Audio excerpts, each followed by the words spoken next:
ലാലേട്ട ആരംഭിക്കാം. വിസ്മയ തുടക്കം അതിമനോഹരമാകട്ടെ. എല്ലാ ആശീർവാദങ്ങളും. 2 ചോദ്യങ്ങൾ ഒരു കോമ്പമാണ്. ഒരു ചോദ്യം ലാലേട്ടനും ഓരോ ചോദ്യം വിസ്മയിക്കും.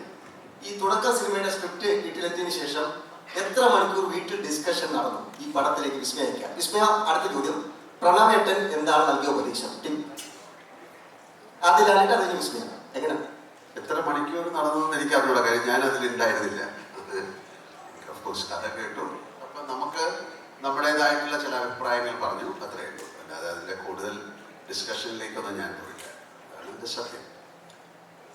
എനിക്ക് എൻ്റെതായിട്ടുള്ള ചില അഭിപ്രായങ്ങൾ ഉണ്ടായിരുന്നു, അത് ഞാൻ ഷെയർ ചെയ്തു. അതവർക്ക് ചില കാര്യങ്ങൾ അങ്ങനെയാണല്ലോ, ചില അക്സെപ്റ്റ് ചെയ്യാൻ തോന്നുന്ന കാര്യങ്ങൾ അവർ അക്സെപ്റ്റ് ചെയ്യും. അതാണ് എൻ്റെ സത്യം. പ്രണവേട്ടൻ any help tips for acting? Tips ഒന്നും തന്നില്ല, but he just said have fun and discussion. അങ്ങനെ ഡിസ്കഷൻ ആയിട്ടൊന്നും ഉണ്ടായിരുന്നില്ല. ഞാനും അമ്മയും ഇതിനെ പറ്റി സംസാരിച്ചു. സ്റ്റോറി ഭയങ്കര ഇഷ്ടപ്പെട്ടു. എനിവേസ്, ഹലോ, ഇവിടെയാണ്. നമസ്കാരം. തുടക്കം നല്ല സംഭവമായിട്ട് ജൂഡന്റെ അടുത്തേക്ക് വരുന്നുണ്ട്. അത് ലാലേട്ടനോട് തന്നെയാണ്. ലാലേട്ട, ഒരച്ഛൻ എന്ന നിലയിൽ ഏറ്റവും അഭിമാന മുഹൂർത്തത്തിലാണ് ഇപ്പോൾ താങ്കൾ. അതിന് സ്റ്റേജിൽ നിൽക്കുമ്പോൾ തന്നെ താങ്കൾ പറഞ്ഞു, അതൊരു സന്തോഷം. ഞങ്ങളെല്ലാം കുട്ടി തന്നെയാണ് വിസ്മയ.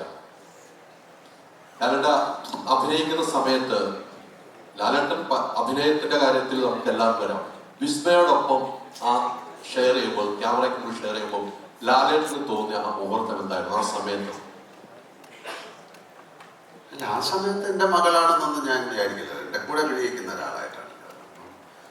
മകളായിട്ട് വിചാരിച്ചാൽ നമുക്ക് ചിലപ്പോൾ അഭിനയിക്കാൻ പറ്റില്ല. അങ്ങനെയാണല്ലോ, ഒരു പെർഫോം ചെയ്യുന്ന സമയത്ത് അങ്ങനെയാണ്, ഒരു ക്യാരക്ടറായിട്ടാണ്. അപ്പോൾ അവർക്ക് അവർ പറയുന്ന അല്ലെങ്കിൽ അവർ നമുക്ക് തോന്നുന്ന കാര്യങ്ങൾ നമുക്കിങ്ങനെ ചെയ്യാം, അല്ലെങ്കിൽ it's A give and take എന്ന് പറയുന്ന രീതിയാണ്. അപ്പം അതുകൊണ്ട് അഭിനയിച്ച് കഴിഞ്ഞിട്ട് ആ സിനിമ കാണുമ്പോൾ കുറച്ചുകൂടെ നമുക്ക് ഫീൽ ചെയ്യാം. അല്ലാതെ അഭിനയിച്ചുകൊണ്ടിരിക്കുമ്പോൾ ഞാൻ എൻ്റെ കൂടെയുള്ള ഒരു കൊളീഗായിട്ട് ഞാൻ വിചാരിച്ചു. അച്ഛൻ്റെ അടുത്ത് ചോദിച്ച ചോദ്യം തന്നെയാണ്. സിനിമകൾ ഒത്തിരി അച്ഛൻ്റെ കണ്ടിട്ടുണ്ട്. ഏറ്റവും ഇഷ്ടപ്പെട്ട സിനിമ കിരീടമാണെന്ന് പറഞ്ഞിട്ടുമുണ്ട്. ഈ സിനിമയിൽ അച്ഛൻ്റെ മുന്നിൽ പോയെന്ന് ഒരു ഡയലോഗ് പറയുമ്പോൾ, ജൂഡ് പറഞ്ഞു തരുന്ന ഡയലോഗ് പറയുമ്പോൾ എന്തായിരുന്നു ആ ഫീൽ?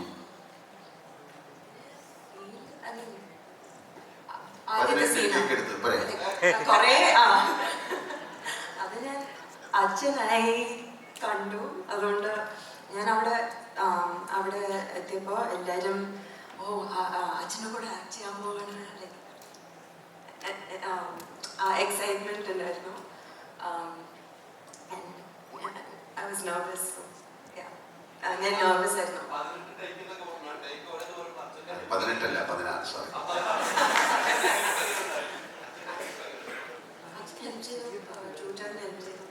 എനിക്ക്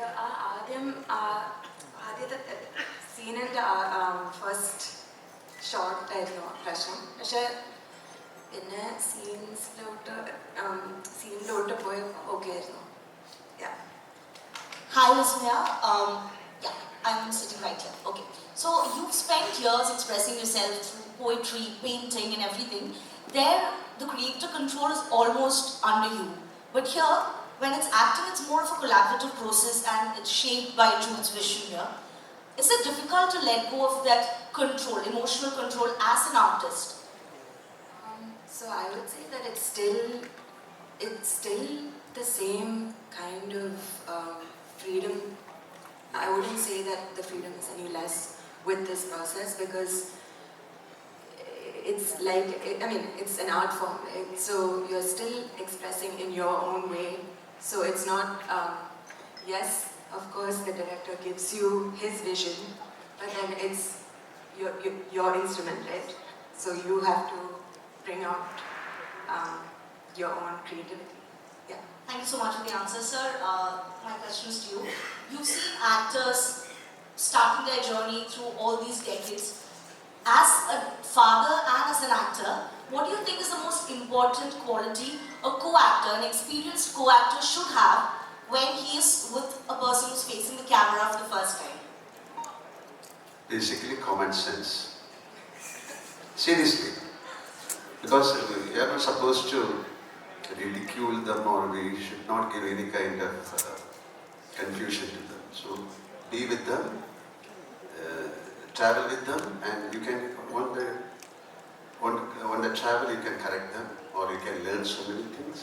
So to be with acclimatization, you need an acclimatization. They also need. So to be in that league and to be in our league, it's a beautiful process happening.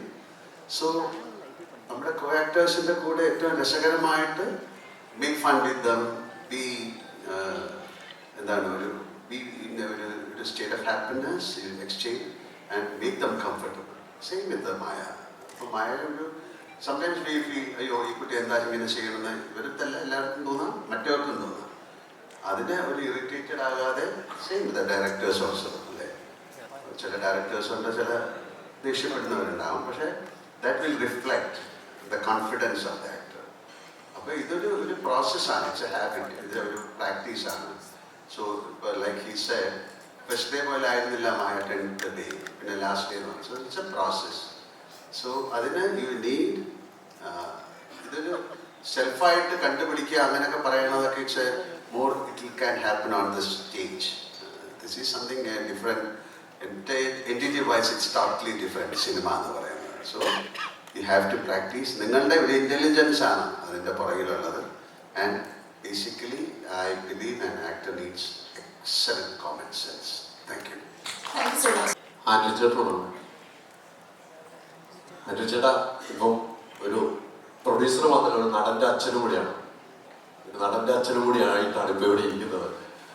ഈ സിനിമയിലേക്ക് ജോക്കുനെ കൊണ്ടുവരണം അല്ലെങ്കിൽ ജോക്കു വരണം എന്ന് ആൻഡ്രി ചേട്ടനാണോ ഏറ്റവും കൂടുതൽ ആഗ്രഹിച്ചത്, അതോ ശാന്തി ചേച്ചിയായിരുന്നു ആഗ്രഹിച്ചത്? അല്ല, ഞങ്ങളങ്ങനെ ഒരു സിനിമാ നടനാകണമെന്നോ അല്ലെങ്കിൽ അങ്ങനെ ആകുമെന്നൊന്നും വിചാരിച്ചിട്ടുള്ള യാത്രയല്ല. ശരിക്കും ഈ കഥ കേട്ടു, മായയുടെ ഒരു സിനിമയുടെ കഥയാണല്ലോ കേൾക്കുന്നത്. അപ്പോൾ ആ കഥ കേൾക്കുന്ന സമയത്ത് നമുക്കതിലേക്ക് ഇന്നൊരു ക്യാരക്ടർ ചെയ്താൽ നല്ലതല്ലേ എന്നുള്ളൊരു ആശയമുണ്ടായി. അത് എല്ലാവർക്കും സ്വീകാര്യമായി അങ്ങനെ വന്നതാണ്. അല്ലാതെ അതിന് വേണ്ടിയിട്ടൊരു തയ്യാറെടുപ്പും കാര്യങ്ങളൊന്നും ഉണ്ടായിരുന്നില്ല. സത്യത്തിൽ അങ്ങനെയൊന്നും ഉണ്ടായിരുന്നില്ല. അതാണ് ശരി. ശരിക്കും പ്രണവിൻ്റെ പടത്തിൽ ഒരു വേഷം ചെയ്യാൻ വേണ്ട ആഗ്രഹമുണ്ടായിരുന്നു. അത് 2-3 വർഷമായിട്ട് ഞങ്ങൾ സംസാരിച്ചുകൊണ്ടിരിക്കുന്നുണ്ട്. അതെപ്പോഴെങ്കിലും നടക്കുമെന്ന് വിചാരിക്കും. നേരത്തെ പറഞ്ഞൊരു നടൻ്റെ അച്ഛനും കൂടിയാണ്. ഇനി മറ്റ് ഡേറ്റുകൾ കൊടുക്കാൻ, മറ്റ് ഡേറ്റുകൾ മറ്റുള്ളവർക്ക് ഞാനിപ്പോൾ ജോലി ചെയ്യുന്ന സ്ഥലത്ത് തന്നെ അങ്ങ് പോകും. ഓക്കെ, അവിടെ ഞാൻ വളരെ ഹാപ്പിയാണ്. ഓക്കെ.